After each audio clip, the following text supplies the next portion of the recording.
Assalamualaikum warahmatullahi wabarakatuh.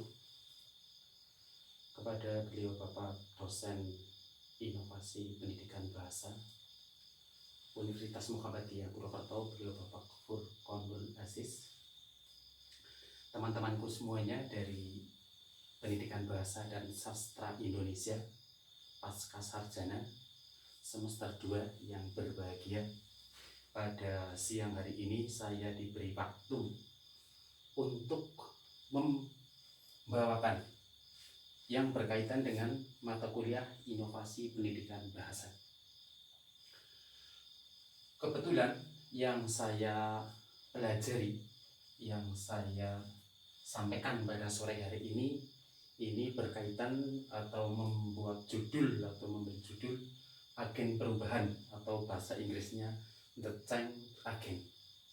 Saya atas nama Satar dengan nomor induk mahasiswa 19201040005. Saudara-saudara sekalian, teman-temanku semuanya, yang namanya agen perubahan itu yang pertama itu berkaitan dengan latar belakang masalah. Seseorang agen perubahan merupakan seseorang atau tokoh ahli yang memiliki kemampuan untuk mempengaruhi kliennya dalam rangka melakukan perubahan.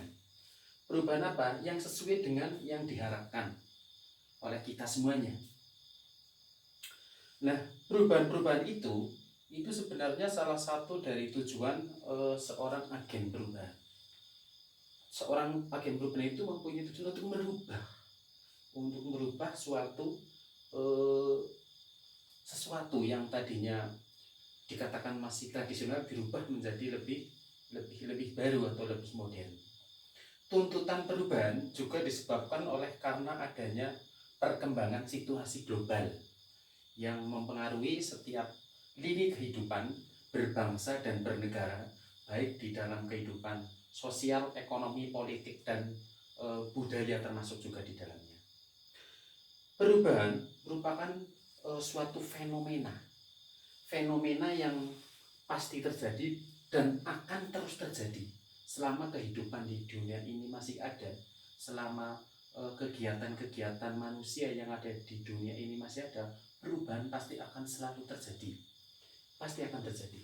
Nah, perubahan merupakan suatu pembawaan alamiah yang ada di dalam diri kita, dan ini merupakan suatu proses perjalanan kehidupan manusia pada peradaban manusia dari dulu, sekarang sampai yang akan datang. Karena perubahan itu sifatnya terus menerus, tidak mungkin akan berhenti. Selama kita masih hidup pasti masih ada perubahan. Untuk rumusan masalah yang akan kita bahas pada siang hari ini adalah dari penjelasan di atas berkaitan dengan perubahan itu dapat dirumuskan suatu permasalahan sebagai berikut. Apakah yang dimaksud dengan agen perubahan itu sendiri? Apa yang dimaksud dengan agen perubahan itu sendiri? Terus yang kedua masalahnya adalah permasalahan apa perannya?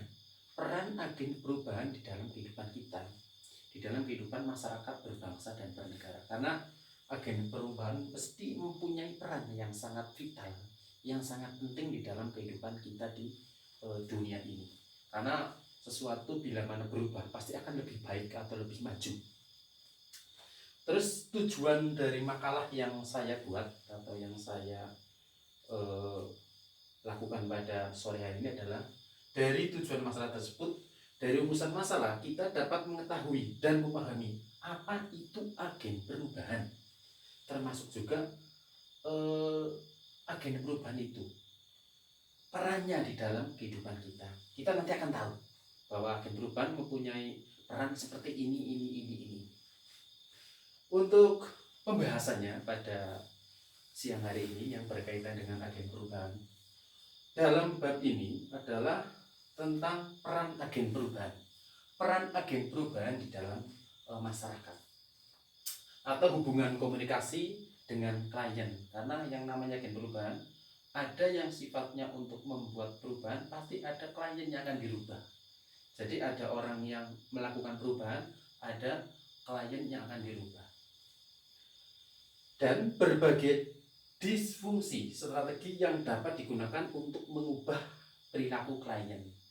Klien adalah seseorang yang menjadi target dari agen perubahan yang nantinya akan dirubah polanya oleh agen perubahan tersebut terhadap klien itu. Dari sebuah agen perubahan adalah individu. Apa itu agen perubahan? Agen perubahan adalah individu yang memperlakukan keputusan inovasi klien, yang melakukan keputusan inovasi klien dalam arah yang diinginkan oleh agen perubahan itu sendiri. Jadi yang namanya agen perubahan adalah individu yang memperlakukan keputusan inovasi klien dalam arah yang diinginkan oleh agen perubahan itu sendiri. Dalam kebanyakan kasus terjadi, agen perubahan itu berusaha untuk mengamankan adopsi-adopsi atau ide-ide baru, tetapi di sini juga mungkin berupaya untuk memperlambat proses difungsi dan mencegah adopsi inovasi-inovasi tertentu. Jadi yang namanya agen perubahan sifatnya merubah. Yang tadinya inovasi-inovasi yang lama itu nanti akan diperbarui, dirubah, akan diperbaiki. Merubah berarti kan lebih baik dari yang lampau.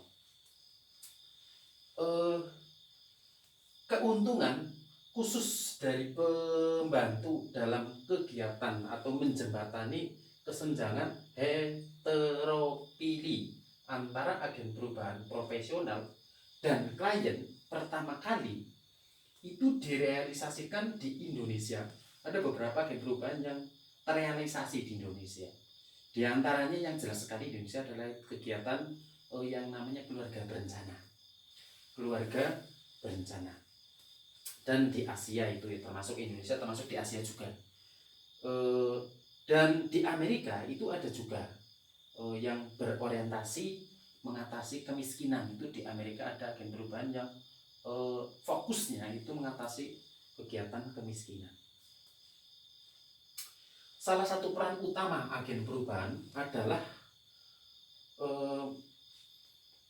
untuk memfasilitasi aliran dari inovasi-inovasi dari agen perubahan ke audien klien. Itu pembahasan kaitannya dengan agen perubahan. Terus berikutnya di bawahnya tujuan dari agen perubahan, karena yang namanya suatu kegiatan itu pasti ada tujuannya. Yang namanya suatu perbuatan pasti ada tujuannya. Jadi di sini yang disampaikan adalah tujuan agen perubahan atau peran agen perubahan di masyarakat. Peran agen perubahan dibagi menjadi 7. Yang pertama itu berkaitan dengan mengembangkan kebutuhan akan perubahan itu sendiri. Mengembangkan kebutuhan akan perubahan itu sendiri. Maksudnya di sini bahwa agen perubahan itu menilai kebutuhan klien pada tahap ini, dan juga dapat membantu untuk menciptakan kebutuhan ini dalam cara konsultatif. Maksudnya itu konsultatif itu berkonsultasi, lebih cenderung itu konsultasi, menanyakan. Ada sesuatu yang mungkin kurang pas akan ditanyakan dan akan diberi solusinya bagaimana untuk menyelesaikan permasalahan-permasalahan tersebut. Terus yang kedua, peran dari agen perubahan adalah membangun hubungan pertukaran informasi. Informasi adalah berita, bisa termasuk dalamnya berita. Klien harus menerima agen perubahan sebelum mereka akan menerima inovasi yang dia mempromosikan, karena inovasi sering dinilai sebagai dasar. Bagaimana agen perubahan itu dirasakan. Itu yang peran yang kedua. Peran yang ketiga, mendiagnosis masalah mereka. Itu perannya agen perubahan, mendiagnosis itu mencari permasalahan-permasalahan yang ada pada klien. Di sini dalam hal ini agen perubahan harus melihat situasi secara emosional dari perspektif klien, bukan miliknya sendiri. Jadi lebih cenderung mendiagnosis itu mencari permasalahan-permasalahan atau masalah-masalah yang sedang dihadapi oleh klien, sehingga nanti lebih dekat. Oh iya, begini caranya. Antara agen perubahan dengan klien sendiri nanti akan berdialog, sehingga nanti akan ketemu, oh ya permasalahannya di sisi mana, itu nanti akan kelihatan. Terus yang keempat atau yang berikutnya, yang keempat. Yang keempat dari peran agen perubahan itu menciptakan niat untuk berubah di klien. Menciptakan niat untuk berubah di klien. Jadi nanti klien itu diusahakan biar nanti dapat merubah klien itu sendiri. Yang berubah tujuan utama adalah merubah klien biar nanti berubah. Perubahan harus dipusatkan pada klien. Jadi tujuan utama adalah merubah klien dari agen perubahan itu sendiri, bukan pada inovasinya, tapi kliennya, orangnya, personalnya.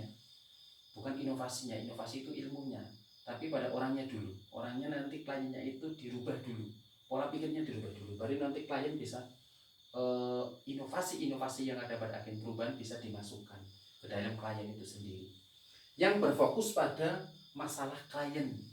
Jadi orangnya dulu dirubah, nanti setelah orangnya berubah, baru inovasi-inovasi yang ada pada agen perubahan dimasukkan bertahap kepada klien itu sendiri.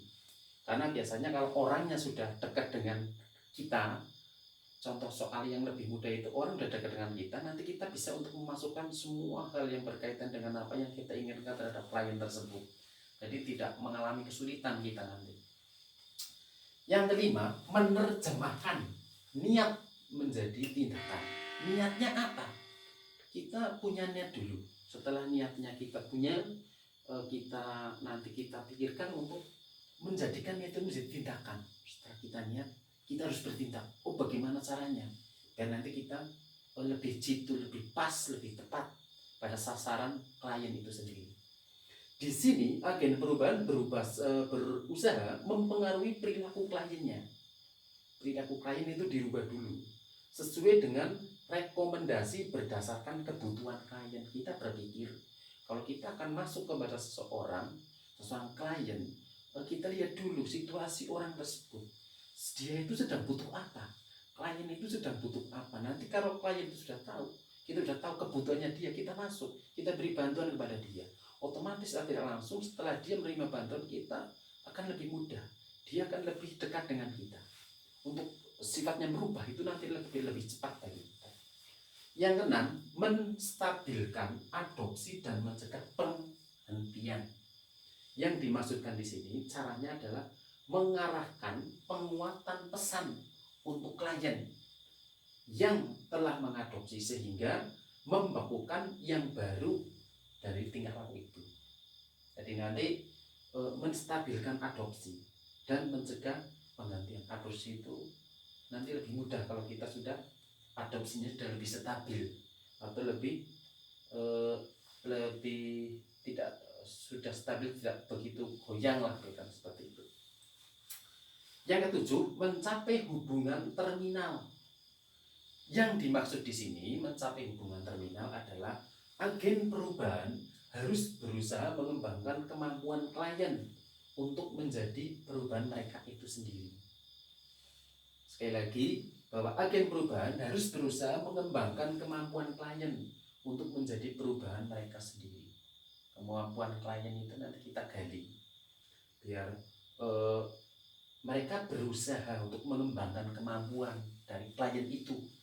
Bukan kita akan, ya kita maksimal, tapi kalau kita gali dari klien itu sendiri untuk merubah dirinya sendiri, nanti akan lebih mudah. Untuk menerima inovasi nanti akan lebih mudah karena mereka berkembang secara mandiri, secara sendiri, tidak terlalu terpaksa oleh kita, tidak terlalu dipaksa oleh agen seperti itu, agen perubahan itu sendiri. Terus yang berikutnya, beberapa faktor yang mempengaruhi kesuksesan seorang agen perubahan. Jadi ada 8 faktor yang menyebabkan seorang agen perubahan itu sukses dalam mempengaruhi kliennya. Ada 8 hal. Yang pertama, 8 hal yang pertama itu usaha dari agen perubahan itu sendiri. Usaha dari agen perubahan itu sendiri maksimal apa tidak? Seorang agen perubahan bila mana dia bekerja atau berjalan semaksimal mungkin, saya yakin hasilnya juga nanti akan maksimal, tergantung dari pribadi individu agen perubahan itu sendiri. Jadi usaha agen perubahan itu mandiri apa tidak, maksimal apa tidak. Kalau setengah-setengah biasanya hasilnya juga tidak akan begitu bagus atau tidak begitu maksimal. Yang kedua, orientasi klien. Orientasinya itu klien. Orientasi dari kita agen perubahan yang utama adalah klien. Bisa dikatakan sukses 100% kalau klien itu bisa terpengaruh oleh agen perubahan itu sendiri. Itu dikatakan bisa sukses 100%. Yang ketiga, kesesuaian inovasi dengan kebutuhan klien. Disesuaikan antara inovasi yang ada itu dengan kebutuhan kliennya apa. Jadi klien itu membutuhkan berkaitan dengan apa? Inovasi yang kita kasihkan, yang kita berikan kepada mereka, yang kita pengaruhkan kepada mereka, itu sesuai dengan kebutuhan klien itu sendiri. Yang keempat, empati dari agen perubahan. Ini yang benar-benar harus kita gali, harus kita pertimbangkan. Yang namanya empati dari agen perubahan itu sangat penting sekali demi kesuksesan dari agen perubahan itu sendiri. Yang kelima, homofilitasnya dengan klien. Ini juga hal yang sangat penting yang mendukung kesuksesan dari agen perubahan. Yang keenam, kredibilitas agen perubahan. Jadi kredibilitas seorang agen perubahan itu sangat penting dan sangat dipertaruhkan demi kesuksesan agen perubahan itu sendiri dalam menyampaikan inovasi-inovasi untuk merubah klien itu sendiri. Yang ketujuh, sejalan dengan pemimpin opini. Jadi pemimpin opini itu merupakan suatu dasar juga, merupakan hal yang harus kita perhatikan. Sebagai seorang agen perubahan harus berpikir bahwa pemimpin pada suatu opini itu, pemimpin opini itu memegang peranan penting dalam kesuksesan seorang agen perubahan. Terus yang kedelapan, kemampuan evaluasi klien. Bagaimana kita mengevaluasi tentang klien itu sendiri, karena klien itu adalah partner kita sebagai agen perubahan, itu yang partner kita yang benar-benar harus kita fokuskan, harus kita maksimalkan untuk klien itu dengan kemampuan evaluasi terhadap klien itu sendiri. Ini yang berkaitan dengan faktor yang mempengaruhi kesuksesan dari agen perubahan. Berikutnya, hubungan agen perubahan. Hubungan agen perubahan itu dibedakan menjadi dua. Yang pertama, hubungan dengan klien status rendah. Karena yang namanya klien itu kan ada yang statusnya tinggi, ada yang statusnya juga menengah, ada yang statusnya juga tinggi. Tapi di sini hubungan agen perubahan dibedakan menjadi dua. Hubungan agen perubahan dengan klien status rendah dan hubungan agen perubahan dengan asisten agen perubahan. Yang pertama, hubungan agen perubahan dengan klien status rendah. Kurang terdidik dan berpenghasilan rendah. Maka dari itu klien status rendah memerlukan lebih dari satu yang dilakukan oleh klien elit. Jadi agen perubahan itu memang harus mempunyai hubungan yang lebih dekat dengan klien yang berstatus rendah, karena mungkin dari segi pendidikan, dari segi sosial, ekonomi dan lain sebagainya mungkin lebih rendah daripada yang klien elit. Karena klien elit mungkin akan lebih mudah karena dia mempunyai taraf pendidikan yang lebih tinggi daripada yang berstatus rendah. Agar komunikasi dapat terjalin, yaitu dengan mencari agen perubahan yang sama seperti klien agar dapat terjadi komunikasi yang lebih efektif. Di sini dimaksudkan bahwa agen perubahan mempunyai hubungan dengan klien tertentu. Carilah agen perubahan yang mempunyai status sama dengan klien itu. Jadi agen perubahan yang mempunyai status juga rendah. Jadi kalau agen perubahan statusnya rendah, biasanya dengan klien yang statusnya rendah juga nanti akan lebih mudah untuk berkomunikasi, lebih mudah untuk memahami permasalahan-permasalahan yang ada pada klien tersebut. Yang kedua, hubungan dengan asisten agen perubahan. seseorang asisten agen perubahan tidak lebih dari agen perubahan profesional yang intensif menghubungi klien untuk mempengaruhi keputusan inovasi. Misalnya, contohnya, asisten keluarga berencana di sebagian besar negara-negara di dunia adalah para profesional perempuan yang lebih mampu membahas topik sensitif budaya kontrasepsi dengan klien perempuan dibandingkan laki-laki mayoritas dokter. Jadi agen perubahan di sini untuk keluarga berencana memang kalau perempuan itu nanti lebih mudah, karena yang dipengaruhi kebanyakan kalau agen perubahan itu kaitannya dengan keluarga berencana ya kaitannya dengan perempuan itu sendiri. Sehingga kalau misalkan perempuan yang jadi agen perubahan mungkin akan lebih profesional dibandingkan dengan dokter. Ya walaupun tidak menutup kemungkinan agen perubahan yang laki-laki juga tidak bermasalah kalau dia itu dokter yang menguasai materi-materi kaitannya dengan keluarga berencana itu sendiri. Berikutnya yang berkaitan dengan sistem agen perubahan. Sistem agen perubahan itu dibedakan menjadi dua.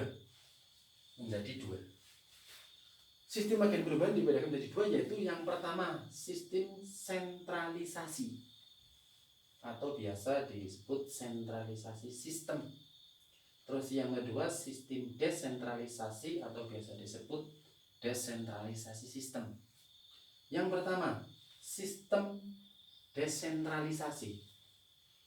Ini biasanya dalam pengambilan keputusan-keputusan pada sistem desentralisasi ini biasanya lebih condong yang mengambil keputusan adalah dari pemerintah pusat, dipusatkan, pusat yang bertanggung jawab. Jadi seperti itu, sehingga tentang pemerintah pusat punya peranan yang sangat penting. Jadi sangat penting sekali. Pusat itu yang menentukan segala-galanya. Pusat itu yang membuat peraturan-peraturan dan keputusan-keputusan yang diambil itu bawah harus mengikuti semuanya, sentral yang terpusat. Sehingga tidak mungkin akan keputusan diambil oleh bawah, tidak mungkin. Kalau pusat ya keputusan diambil oleh pusat, bawah tinggal mengikuti.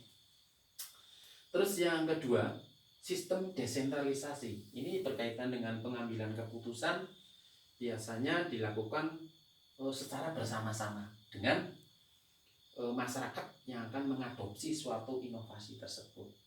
Ini kalau kita sebenarnya diri saya pribadi lebih condong yang namanya sistem agen perubahan ya lebih bagus yang memakai sistem desentralisasi atau desentralisasi sistem biasanya seperti itu, karena kita juga ikut berperan dalam mengambil keputusan.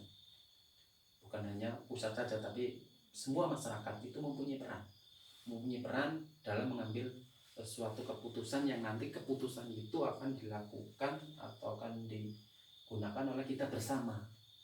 Itu kan kita akan lebih enak dalam melaksanakan keputusan-keputusan itu karena kita semuanya sudah sepakat, bisa dikatakan demokratis seperti itu. Sehingga kalau dilihat dari sistem agen perubahan di sini ada dua, otomatis ada perbedaannya juga, ada persamaannya juga ada perbedaan. Perbedaan kalau persamaan mungkin ya sudah banyak yang paham, tapi sekarang perbedaannya dilihat. Perbedaan dari sistem desentralisasi dan sistem sentralisasi. Sistem sentralisasi yang pertama, pemegang kekuasaan atau pengambilan keputusan itu dipegang oleh pemerintah pusat atau pemegang kebijakan-kebijakan yang ada di atas. Sementara kalau yang desentralisasi sistem adalah pengambilan keputusan berdasarkan dari anggota yang ada, masyarakat yang ada di sekitar kita semuanya bersama-sama. Terus yang kedua, arah dari difusi bersifat top down innovation dari orang yang arah kepada masyarakat ahli seperti itu. Yang kedua, dilakukan dengan unit lokal dan lewat network horizontal. Jadi sifatnya lokal karena daerah, bukan pusat yang memegang.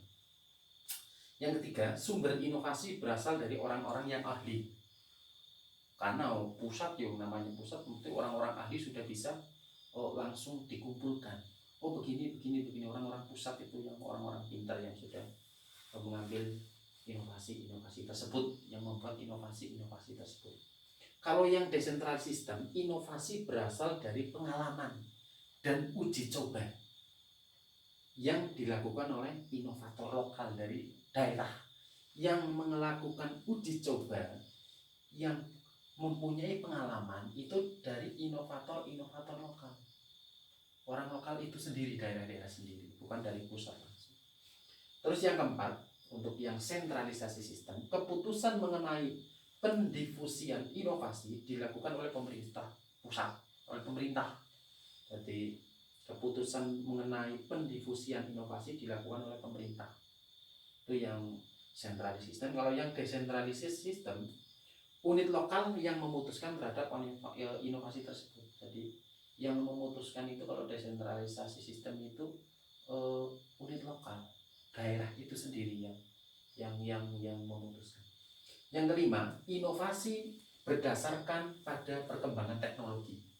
Jadi perkembangan teknologi itu diambil untuk mengambil inovasi. Dari inovasi diambil berdasarkan pada perkembangan teknologi yang ada. Kalau yang desentralisasi sistem, inovasi dikembangkan berdasarkan masalah yang terjadi. Jadi masalah yang terjadi itu nanti inovasi akan diambil, akan dikembangkan. Kalau misalkan permasalahan tentang keluarga berencana, yang dikembangkan itu ya kaitannya dengan keluarga berencana. Terus yang perbedaan yang keenam, untuk yang sentralisasi sistem, jumlah penemuan akan lebih sedikit. Kalau yang desentralisasi sistem itu penemuan lebih banyak. Jadi kalau kita lihat dari perbedaan tersebut, sebenarnya kalau saya sendiri itu lebih condong kalau yang menggunakan yang desentralisasi sistem, karena lebih merakyat. Daerah atau lokal itu, unit lokal itu mempunyai hak untuk memutuskan, untuk mengambil suatu keputusan dalam mencari inovasi. Saudara-saudara sekalian, teman-temanku semuanya, beberapa keuntungan dan kelemahan dari desentralisasi sistem. Saya ambil desentralisasi sistem dulu karena yang sentralisasi sistem mungkin bagi teman-teman semuanya sudah tahu, sudah paham. Sentralisasi sistem itu keuntungan dan kelebihannya seperti apa, sudah begitu paham. Kalau yang desentralisasi sistem mungkin ada yang belum paham, ini saya sampaikan. Yang kaitannya dengan desentralisasi sistem, keuntungan dan kelemahan desentralisasi sistem. Yang pertama, keuntungannya, inovasi disebarkan oleh sistem desentralisasi cenderung cocok dan lebih dekat dengan kebutuhan dan masalah pengguna. Makanya kalau desentralisasi itu mungkin untungnya ya akan lebih dekat dengan kita akan lebih cepat untuk mengetahui atau mengerti tentang inovasi tersebut. Dalam penyampaiannya si agen perubahan itu sendiri terhadap klien juga nanti akan lebih dekat, karena orangnya itu orang daerah biasanya kan sudah mengetahui seluk-beluk dari daerah tersebut, sudah mengetahui watak dari karakter dari orang-orang yang ada di daerah tersebut. Terus keuntungan yang kedua, sumber apa yang diperlukan dan perlu untuk memodifikasi inovasi juga akan menjadi mudah. Dalam memodifikasi atau memperbarui inovasi, kita akan lebih mudah karena kita sudah mengenal daerah tersebut, sudah paham dengan karakter daerah tersebut. Nah, tersebut di bawah ini termasuk juga kelemahannya. Kelemahan dari desentralisasi sistem, karena ada kelemahan juga dari desentralisasi sistem. Yang pertama, keahlian teknis yang kurang sehingga menyebabkan sulit untuk mengalahkan keputusan tentang inovasi dalam hal menyebar atau mengadopsi. Ini dalam keahlian teknis yang dibutuhkan oleh desentralisasi itu biasanya ya tidak begitu bagus, karena orang-orang itu tidak begitu ahli banget yang kaitannya dengan, berbeda dengan yang sentralisasi sistem, karena sentralisasi sistem itu yang memutuskan pusat. Banyak orang-orang ahli yang berada di pusat yang memang punya intelektual yang tinggi, ilmu yang memang benar-benar mumpuni dalamnya. Terus yang kedua, kurangnya pemahaman mengenai strategi difusi yang mungkin digunakan. Ini yang kelemahan yang kedua, jadi kurang ada pemahaman terhadap strategi-strategi yang ada. Karena ya itu sendiri, karena memang orang-orang lokal atau ahli-ahli lokal yang memang belum mempunyai kemampuan yang cukup mumpuni dalam. Terus yang terakhir kaitannya dengan difusi sistem desentralisasi bisa diterapkan dengan cara apa? Nah, sistem desentralisasi difusi paling tepat dilakukan dengan koneksi tertentu, seperti penyebaran inovasi yang tidak melibatkan tingkat keahlian teknis tinggi, di mana pengguna mempunyai kondisi yang relatif heterogen. Jadi teman-temanku sekalian, saudara-saudara kalian yang berkaitan dengan agen perubahan itu dapat saya sampaikan seperti itu. Mungkin ada beberapa kekurangan atau kelemahan yang saya sampaikan. Saya mohon kritik dan saran dari teman-teman semuanya, termasuk juga dari Bapak Dr. Furqanul Aziz. Semoga apa yang sampaikan sedikit, yang saya sampaikan walaupun sedikit ini bisa bermanfaat dan bisa berguna, dan nanti dengan perubahan-perubahan ataupun masukan-masukan yang disampaikan oleh saudara semuanya nanti bisa untuk memperbaiki presentasi saya, sehingga presentasi saya mungkin akan lebih sempurna bila mana ada masukan-masukan yang masuk ke dalam kegiatan pada sore hari ini. Itu yang berkaitan dengan agen perubahan. Demikian yang dapat saya sampaikan. Mohon maaf yang sebesar-besarnya. Terima kasih. Semoga kita semuanya dalam keadaan sehat walafiat, tak kurang suatu apapun. Sampai bertemu kembali di perkuliahan berikutnya. Terima kasih. Assalamualaikum warahmatullahi wabarakatuh.